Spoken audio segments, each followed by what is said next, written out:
തനിക്ക് താങ്ങാനാവാത്തതും തനിക്ക് ഉൾക്കൊള്ളാനാവാത്തതുമായ ഒരു കാര്യം ജീവിതത്തിൽ സംഭവിച്ചപ്പോൾ മാനസികമായി തളർന്ന് ആരോടും കാര്യമായ സംഭാഷണമില്ലാതെ തന്നിലേക്ക് തന്നെ ഉൾവലിഞ്ഞ് ഒതുങ്ങി ഒരു മുറിക്കുള്ളിൽ ഇങ്ങനെ ഇരുന്ന ഒരു വ്യക്തിയെ കുറേ വർഷങ്ങൾക്ക് മുമ്പ് ഞാൻ ഒന്ന് സന്ദർശിക്കാനിടയായി.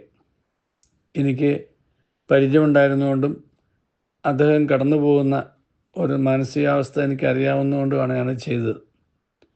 ഞാൻ ചെന്നപ്പോൾ എന്നെ കാണാൻ അദ്ദേഹം അനുവദിച്ചു. കാരണം അദ്ദേഹം ആരെയും കാണുന്നുണ്ടായിരുന്നില്ല. അപ്പം ഞാൻ വർത്തമാനമൊക്കെ പറഞ്ഞെന്നുണ്ടെങ്കിലും കാര്യമായ മറുപടി ഒന്നും ഉണ്ടായിരുന്നില്ല.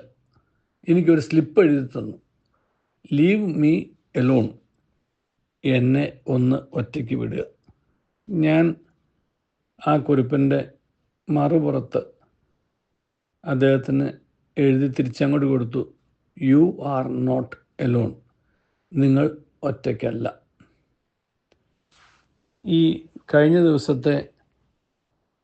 ദിവസങ്ങളിലെ ശുഭദിന സന്ദേശം കേട്ട് കഴിഞ്ഞ ആ വ്യക്തി ഈ കുറിപ്പ് എനിക്ക് അയച്ചു തന്നു. ഇന്നലെ ആ ജീവിതത്തിൽ, അദ്ദേഹത്തിൻ്റെ ജീവിതത്തിൽ മറക്കാനാവാത്ത ഒരു സന്ദർശനവും ഒരു കുറിപ്പുമായിരുന്നു അത്. അദ്ദേഹത്തിൻ്റെ ജീവിതത്തെ മാറ്റിമറിച്ച സംഭവമായിരുന്നു അത്. അതുകൊണ്ട് അദ്ദേഹം ആ കുറിപ്പ് ഇന്നും നിധി പോലെ സൂക്ഷിച്ചിട്ടുണ്ടായിരുന്നു, ഇപ്പോഴും സൂക്ഷിക്കുന്നുണ്ട്. അദ്ദേഹം എന്നോട് പറഞ്ഞത് ഇതാണ്, ഈ കടലാസ് കഷ്ണം ഞാൻ ഒരിക്കലും ജീവിതത്തിൽ കളയുകയില്ല. കാരണം ഞാൻ ഒറ്റയ്ക്കല്ല എന്ന് ഒരാൾ എന്നോട് പറഞ്ഞത് ആദ്യമായിട്ടാണ്.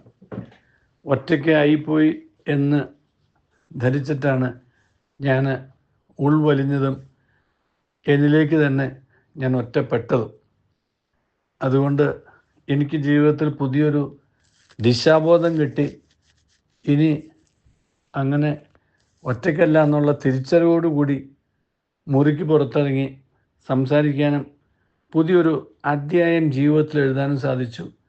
അങ്ങനെ ആ സംഭവത്തെ മറികടക്കാനും ആ അവസ്ഥയിൽ നിന്ന് പുറത്തിറങ്ങാനും ഒക്കെ മനസ്സ് സന്നദ്ധമായി, ഒരു വലിയൊരു ശക്തി ലഭിച്ചു.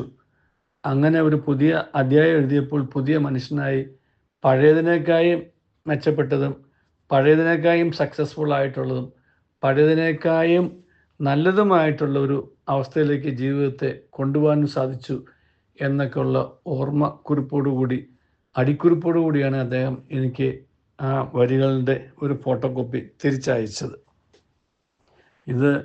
ഞാനത് സംഭവത്തെ ഒന്ന് പറയണമെന്ന് ആഗ്രഹിച്ചതിൻ്റെ കാരണം ഇത് മാത്രമേ ഉള്ളൂ. നമ്മൾ ഓരോരുത്തരും ജീവിതത്തിൽ ഒരുപാട് സംഘർഷങ്ങളിലൂടെ കടന്നു പോകുന്നവരാണ്. പലപ്പോഴും നമുക്ക് ഉൾക്കൊള്ളാനാവാത്തതും നമുക്ക് താങ്ങാനാവാത്തതുമായിട്ടുള്ള അവസ്ഥകളായിരിക്കും അത്.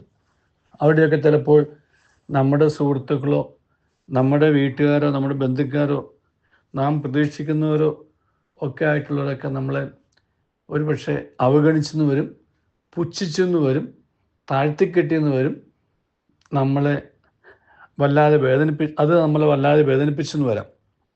പക്ഷെ ഒരു കാര്യം തിരിച്ചറിയണം, ഇത് എൻ്റെ വിധിയല്ല, ഇതെൻ്റെ വിളിയാണ് എന്നുള്ള ഒരു മനസ്സിലൊരു ചിന്ത വരികയാണെന്നുണ്ടെങ്കിൽ, ഞാൻ ഒറ്റയ്ക്കല്ല, എന്നെ ഒറ്റപ്പെടുത്താൻ ആർക്കും കഴിയില്ല, എനിക്ക് ഇതിനെ അതിജീവിക്കണം എന്നുള്ളൊരു ചിന്ത മനസ്സിൽ വരികയാണെങ്കിൽ, ഒരു ഫൈറ്ററാണ് ജീവിതത്തിൽ എന്നുള്ള ചിന്തയോടുകൂടി നമുക്ക് മുന്നോട്ട് പോകാനായിട്ടുള്ളൊരു ആവേശം എവിടെ നിന്നെങ്കിലും കിട്ടിക്കഴിഞ്ഞാൽ ഒരു മനുഷ്യനും അങ്ങനെ തോറ്റു കൊടുക്കില്ല, ഒരു മനുഷ്യനും തോറ്റുപോവില്ല, ഒരു മനുഷ്യനും കൈവിട്ടു പോവുകയില്ല.